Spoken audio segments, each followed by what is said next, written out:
To me, soul food is food that touches the heart and soul.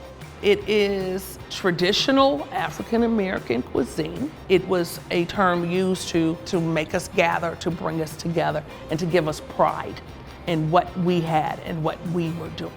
It is up to us to uphold those traditions and not constantly run away from them.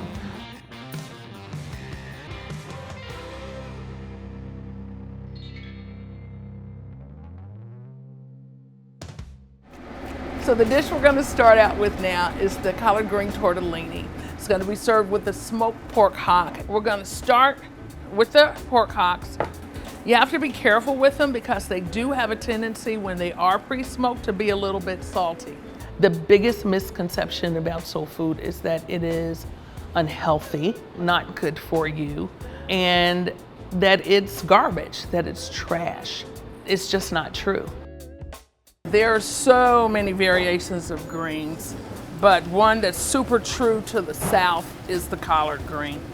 Depending on where you get them, depending on what time of year, they're a tad bit bitter. One of the ways to keep it from being bitter is making sure you don't leave too much stem. And after we take them off the stem, we're going to rinse and rinse and rinse. I did not grow up on collard greens. I grew up on mustard, curly mustard, slick mustard greens and turnip greens in the Midwest. So it's a little bit of a regional thing. Here in the South, it's pretty much collards, that's it. I'm constantly looking for new ways to experiment with what is considered traditional soul food ingredients. I thought about tortellini and the cheese and spinach combination and thought it's just as easy to substitute collard greens. I like to use duck fat. It's got a lot of flavor, it's natural. Some celery, green peppers, red peppers, and some garlic clove. All of this is really just about seasoning the greens. My chopped greens that have been rinsed are starting to go in. I'm gonna pull some of the broth, the water out of the ham hocks. The collard green is a very hardy green, so it can withstand hours of cooking. That is the thing about soul food.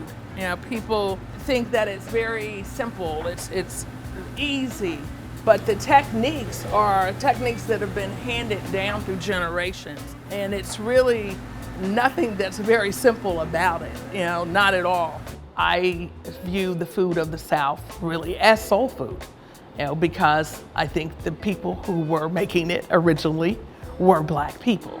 We were told for so long that our food was not so good, we started believing it wasn't any good ourselves.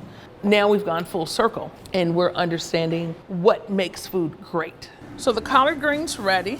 They have been chilled, cooled down so I can handle them. I'm squeezing the greens to get as much liquid out as I can. It is my preference to use whole milk ricotta cheese. I believe if you're gonna do it, you might as well go all the way. I'd rather have a few less with great flavor than have okay flavor and be able to eat more. That's where I'm at in life right now. Before I became a chef, I was an international flight attendant. The connection between food and culture, it became one of the best reasons for me to be a flight attendant, to explore cultures and their food. I learned how to make tortellini from an Italian lady, friend of mine, when I was living in Italy. Of course, this is like an easy kind of cheater's way of doing it because she did everything from scratch, always, even her pasta. And she was definitely much quicker than me. We've cooked the ham hocks, and we're gonna pull them out and take the meat off the bone, and then we're gonna hold on to the broth because we're going to finish the dish with this broth.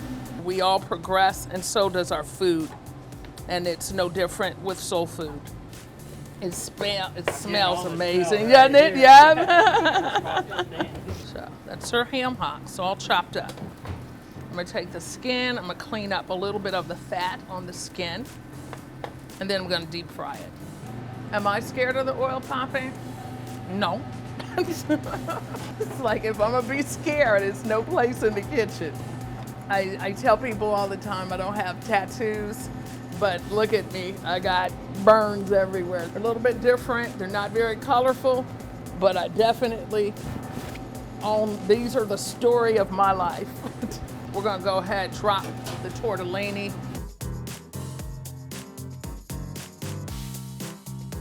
We're gonna ladle some of the broth over it and put some ham hock on there, some of the crackling.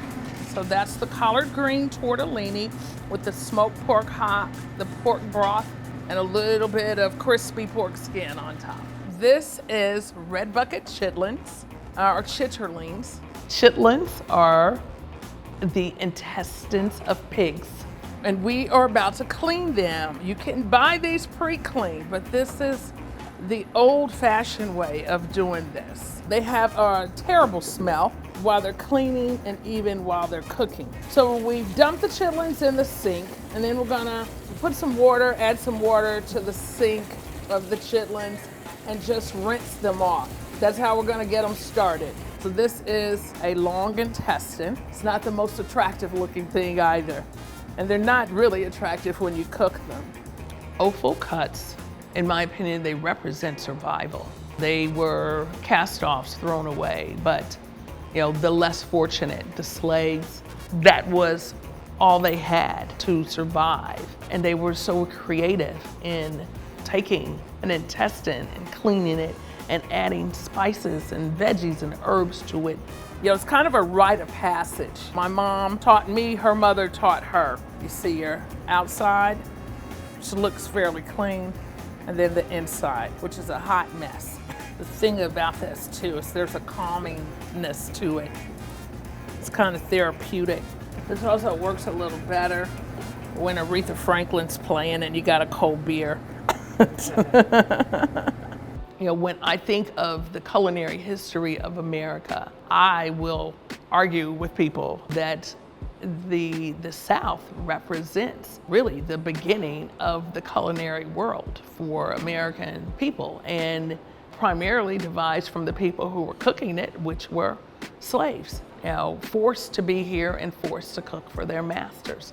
The rest of the world understood the importance of not being wasteful a little bit before we did here in America. You know, the biggest eye-opener was traveling and going to markets and seeing chitlins and not believing my eyes, wondering, okay, what else could it be? Because it looks just like a chitlin. I can't believe this, you know, because I'd been told for so long it was really food that only Black folks were eating. They're not as popular as they were when I was a child, and cleaning them, definitely, there's an art to it. Unfortunately, it's an art that seems to be dying, but it's, you know, part of our history. So I think it's important for the younger generations to at least have an idea. I think we started at 9:30, it must be noon now. And I've got veggies here already. Rough chopping this because it's only a flavoring element. I've got green peppers. I put some serranos in there, give it a little heat, and some celery. So all of this is just going into the pot. I've also got a little apple cider vinegar. And then spices. We've got kosher salt, Lowry seasoned salt, granulated onion, granulated garlic. So we've got our chitlins in our pot. So I've got water just enough to cover it. These are gonna cook down to literally nothing. So I've got vegetables at the bottom, seasonings at the top. In the middle, they're all gonna meld together. The labor does justify the taste of chitlins to me, primarily, I think, because we grew up knowing it was special. These have been going for about 3 hours. They're done, they're done. So the thing about chitlins, a very small amount, that 10 pounds becomes about 5 pounds after you've cleaned it. And then once you cook it, the 10 pounds that you started with, by the time they cooked, you're down to 2 pounds now. And when you're down to 2 pounds, you don't let your neighbors know you have any because you don't want to share. Now, as a condiment, I like a little heat. We also like a vinegar addition, so we found that chimichurri is a good condiment for it. This is actually a little blend of paprika and cayenne for a little bit more heat. And then that's pretty much the dish. My daughter refuses to eat chitlins. Hey, Kay. Now my daughter is the general manager of our restaurant. It was very hard to come out to my daughter. You know, she was young. You know, the idea of her having to bear the responsibility of my decisions was so scary for me. I did, you know, sit her down. I had the conversation with her, and I cried, you know, hard, and she consoled me and, you know, let me know it was okay. You know, once I got a divorce for years, it was just me and her, and that bond is super strong. Being queer, it has empowered me. It's helped me to shut out the naysayers. No matter what, I can shut them out, you know, and stay true to who I am and keep going. I spend more time thinking about, is my food good, than do they know this and do they know that? You know, for African American chefs, I'm like, you have to be proud of what we accomplish and their struggles, what they go through. Okay, we took pig intestines and made them delicious. Respect the technique, respect what went into it, and don't allow other people to put it in your head that what you grew up with, what you ate, is nothing. The world's not, it's not equal, it's not equitable, and we all should push toward making it so.